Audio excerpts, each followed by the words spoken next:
اللي هحكيه ده مش من خيالي، دي قصة واحد من متابعيني بعتها لي في الخاص وقال لي احكيها كقصة خيالية، بس وصل الإحساس زي ما حصل بالظبط.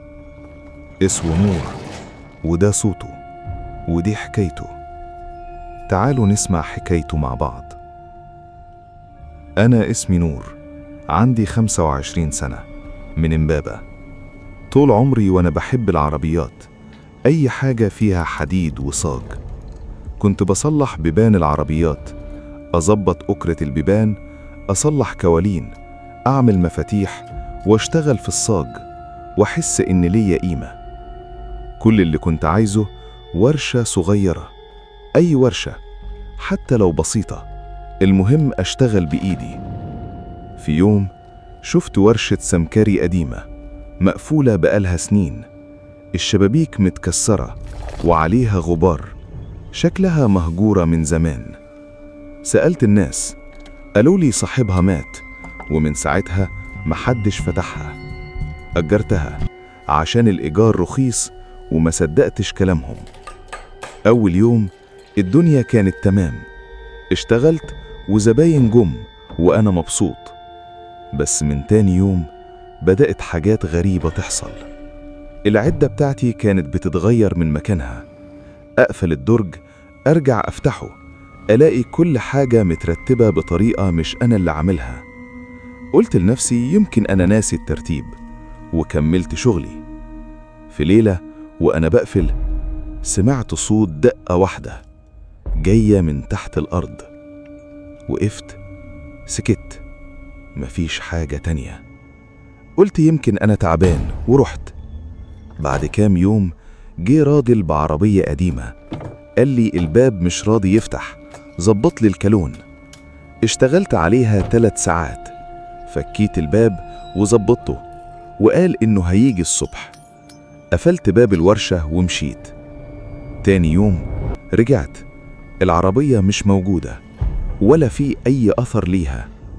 كلمت الراجل، قال لي إنه مجاش أصلا وإن عربيته مش نفس اللون. ساعتها قلبي وقع. فتحت الكاميرات وشفت حاجة عمري ما هنساها.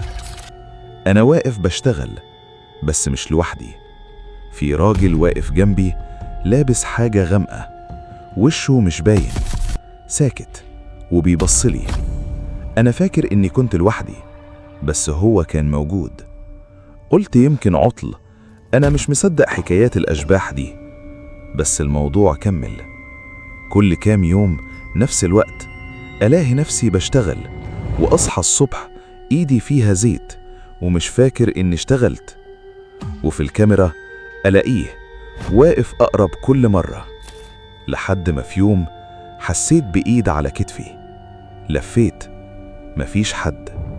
بصيت في الكاميرا لقيته ورايا وحاطط إيده عليا. من اليوم ده ما بقتش عارف أسيب الورشة، أمشي وارجع تاني كأن حد بيشدني.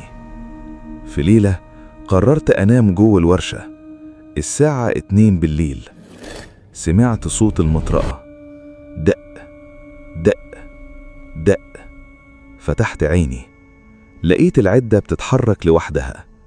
كنت عايز أجري بس جسمي متجمد، وفجأة كل حاجة وقفت. وبعدها سمعت صوت باب بيتفتح من تحت الأرض. بصيت لقيت بلاطة بتتحرك وطلع منها ريحة عفونة وحديد قديم. وقفت شوية وبعدين نزلت. السلم كان طويل، وكل ما انزل أحس إن في حد ورايا بيتنفس. وقفت، لفيت، مفيش حد، بس الصوت كان معايا. وصلت تحت ولقيت مكان مليان عربيات، قديم وجديد، كلهم واقفين، بس الإحساس إنهم مش فاضيين. قربت من عربية، لقيت الكرسي الخلفي متني كأن حد كان قاعد عليه.